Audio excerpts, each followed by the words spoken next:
Yesterday, we looked at the cost of putting a new taxi on the road, with a new vehicle requiring an investment of between 60 and 85 million shillings. Today, we wanted to find out whether that investment can actually be recovered from the daily earnings of a taxi. Henry Nyanzi is a taxi driver operating in the Kampala-Entebbe Road. The vehicle he drives is not his, but he gave us an insight into how much money it makes and how the daily earnings are shared between him and the owner. Nyanzi makes 3 return trips a day, or 3 rounds of the route, with fuel costs coming out of his earnings.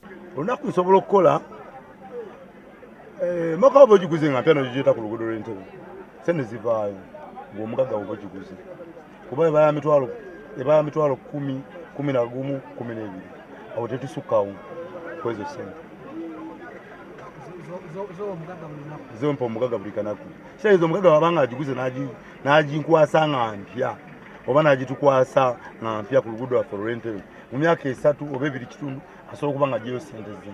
He declined to give us the exact amount he earns each day, but he pays the taxi owner between 100,000 and 120,000 shillings a day for 6 days a week. On Sundays, the owner allows him to keep the day's earnings.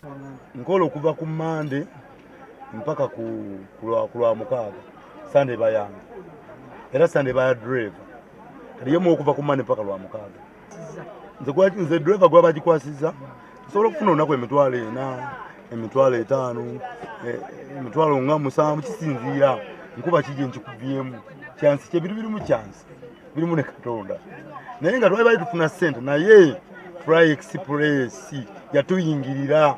Under this arrangement, Henry believes the money used to buy the vehicle could be recovered within about 2.5 to 3 years. There are 52 Sundays in a year. When these are deducted from the 365 days in a year, that leaves 313 working days. At an average daily remittance of about 110,000 shillings, the vehicle would generate about 34 million shillings a year for its owner. In 3 years, that would amount to roughly 102 million shillings, meaning the original investment could theoretically be recovered. But taxi owners say the reality is not always that straightforward, because much of the money earned goes back into maintaining vehicles. They say older taxi models have become increasingly unreliable, requiring frequent repairs that eat into their daily earnings.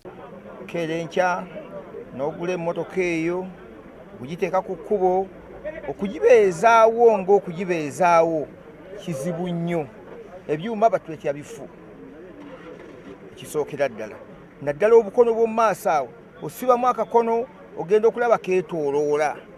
Ekyamazima ebyuma bifu nnyo bye batuleetera. Ate batugamba emmotoka zaagala kugenda kupima awo mu maaso tewatereera olw'ebyuma ebifu. Tunoonyeza ssente mu ngeri yonna ssente ezikola ki? Another challenge is the rising cost of fuel, while taxi fares have remained largely unchanged. This, they say, is compounded by competition from other forms of transport, which continue to take away passengers and reduce their earnings. Haj Rahman Mubiru has spent 30 years in the taxi business. He started out as a driver before moving into vehicle ownership and now spends much of his time managing the drivers who operate his taxis. Drone. Kati emyaka ng'ebiri. Kati naye ziweddeyo. Ziweddeyo tebammanyi.